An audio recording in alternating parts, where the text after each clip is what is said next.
Regardez bien ce paquet de Doritos. Et si je vous disais qu'il contient 5 chips de moins qu'il y a 2 ans? Et que pourtant, vous le payez toujours le même prix sans l'avoir remarqué. Salvetat, Sucre Saint-Louis, Grenadine Tesser, Kiri, tous ces produits ont diminué leur quantité ces 3 dernières années et pourtant leur prix, lui, n'a pas bougé. Ce phénomène, il existe et il a un nom, la shrinkflation.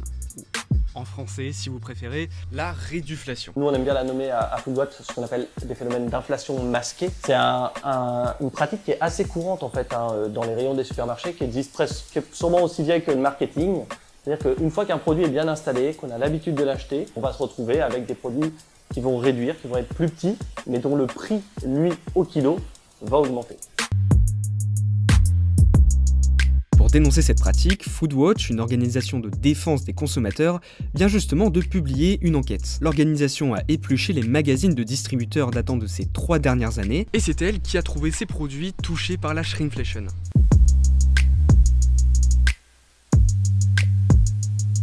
Un des exemples de shrinkflation qu'on a documenté, c'est un exemple de ce produit de Kiri, qui est bien installé chez les consommateurs, où on a vu en fait la portion est passée de 20 grammes à 18 grammes fin d'année dernière.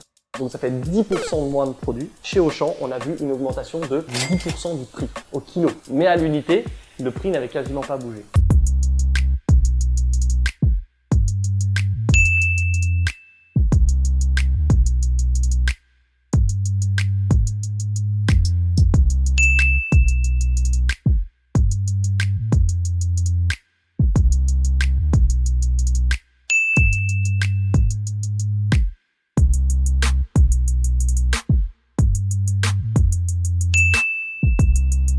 Du coup, un autre exemple d'inflation masquée, c'est ce produit, la Salvetat en bouteille, qui a réduit sa taille de 8%. On est passé de 1,25 litres à 1,15 litres. Et là, on a eu un vrai coup de chance. On a fouillé certains placards du bureau, on a retrouvé, et ça c'est très rare, l'ancienne bouteille. Et là où ça devient très intéressant, c'est quand on les pose côte à côte. Les deux bouteilles sont exactement de la même hauteur. Celle-là est un peu plus fine que celle-là. Visuellement, il est très difficile de voir qu'il y a une bouteille qui est plus petite que l'autre. Toutes ces marques, elles ont réagi, elles nous ont répondu, elles ont confirmé le phénomène d'inflation masquée. Elles ont essayé de le justifier, souvent en disant que leur matière première avait coûté plus cher. Des évolutions techniques aussi, des fois, sur certains emballages qui sont justifiées. Et nous, ce qu'on veut pointer du doigt, c'est pas la justification, mais le manque d'information du consommateur, car aucune nous a dit qu'elles avaient informé clairement le consommateur, autrement qu'en changeant en fait le grammage ou le litrage du produit directement dessus. Parce que vu l'inflation galopante qu'on a actuellement sur les prix alimentaires, il va y en avoir de plus en plus, il y a un grand risque. Ce petit panier qu'on a fait de 6 produits, on a eu une diminution de la quantité qu'il y a dedans de 12% pour une augmentation de prix au litre ou au kilo de 25%.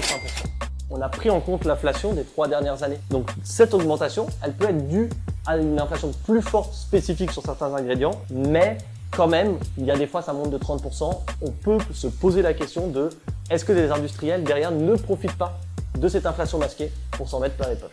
Récemment, par exemple, Hugh Johnston, le directeur financier de PepsiCo, propriétaire de Doritos, a annoncé réduire la taille de ses paquets, qui selon le magazine américain Quartz, aurait diminué d'environ 5 chips. Mais comme on l'a vu, tous les industriels n'informent pas forcément les consommateurs de ces changements.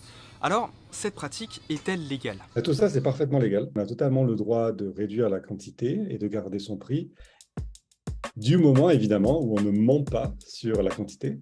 Donc, effectivement, souvent, quand la quantité a été réduite, elle va être indiquée à l'arrière du paquet et pas à l'avant. Une autre chose qui peut être faite aussi, c'est de changer la forme de l'emballage. Et donc, on sait, par exemple, que si on allonge un emballage, par exemple, si on passe des canettes normales aux canettes slim, type canette Red Bull, en fait, l'œil ne va pas se rendre compte qu'on a une diminution. Notre œil est mauvais en géométrie, et notre œil, en fait, est plus sensible à la surface de la canette, qui va être grande lorsque la canette va s'allonger. En réalité, si on veut être un bon acheteur, il faut faire attention aux deux. Il faut faire attention au prix et à la quantité.